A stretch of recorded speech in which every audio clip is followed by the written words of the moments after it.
एक छोटा सा सवाल है, क्या आप भी इन भारी विचारों की वजह से नींद नहीं ले पा रहे हैं?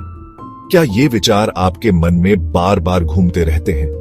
या फिर आप उन लोगों में से हैं जो हर नए काम को करते समय सबसे बुरे हालात की कल्पना करते हैं? या फिर आप बार बार ये सोचते रहते हैं कि लोग मेरे बारे में क्या सोचेंगे? अगर ऐसा है तो हो सकता है कि आप ओवरथिंकिंग यानी अत्यधिक सोच कर रहे हैं।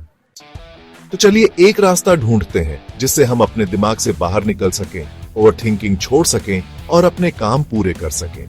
तो इसके लिए क्या किया जा सकता है? सबसे पहली और जरूरी बात जो आपको समझनी है वो ये कि ओवरथिंकिंग आपकी मदद नहीं करेगी। आप प्लान कर सकते हैं, एनालाइज कर सकते हैं, लेकिन हद से ज्यादा मत कीजिए। अगर आप जरूरत से ज्यादा प्लानिंग या एनालिसिस कर रहे हैं तो ये आपको सिर्फ भटका देगा।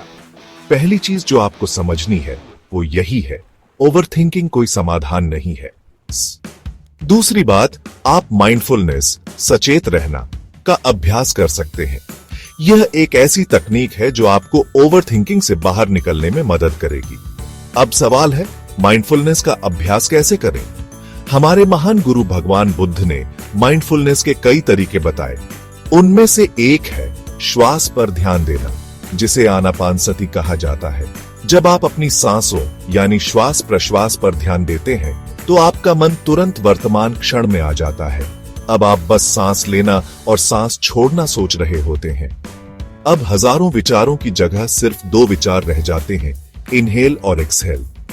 जब आप ऐसा करने लगते हैं और मन वर्तमान में होता है तो स्वाभाविक रूप से आपको शांति मिलने लगती है और ओवरथिंकिंग रुक जाती है।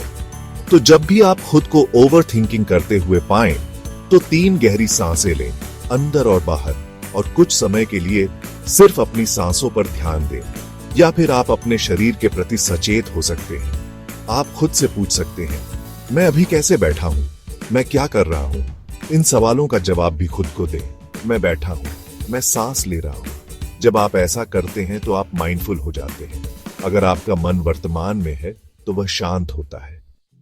एक बहुत प्रसिद्ध कहावत है, अगर आप दुखी हैं तो आपका मन अतीत में है, अगर आप चिंतित हैं तो आपका मन भविष्य में है, अगर आप शांत हैं तो आपका मन वर्तमान में है। तो वर्तमान में जीना शुरू कीजिए। जब आप यहां और अभी जीते हैं तब आप ज्यादा शांति महसूस करते हैं और ओवरथिंकिंग की आदत भी धीरे धीरे छूट जाती है। अब बात करते हैं ओवरथिंकिंग के एक और हिस्से की, व्हाट इफ वाले सवालों की। बहुत से लोग खुद से पूछते हैं, क्या होगा अगर ये हो गया? अगर कुछ गलत हो गया तो? अगर मैंने सब कुछ गलत किया? वो हमेशा सबसे बुरी संभावना के बारे में सोचते रहते हैं। तो ऐसे में आपको खुद से पूछना चाहिए, अगर सब कुछ ठीक रहा तो? अगर मेरी मेहनत रंग लाई तो? आप सकारात्मक भी सोच सकते हैं। हो सकता है कि आपके प्लान्स बिल्कुल सही हो। हमेशा कई संभावनाएं होती हैं कि चीजें अच्छी हो। तो नकारात्मक मत बनिए। सोचिए, मैं परफेक्ट नहीं हो सकता, लेकिन मैं खुद का सबसे अच्छा वर्जन बन सकता हूं। मैं अपना बेस्ट दूंगा और आगे बढ़ूंगा। जोखिम लीजिए, क्योंकि बिना जोखिम के जीवन में सफलता नहीं मिलती। इन बातों का अभ्यास कीजिए, माइंडफुल बनिए, खुद के प्रति दयालु बनिए और याद रखिए, अगर आप लगातार ओवरथिंक करेंगे, खुद की चिंता करेंगे, तो आप अपने जीवन की शांति को खत्म कर देंगे।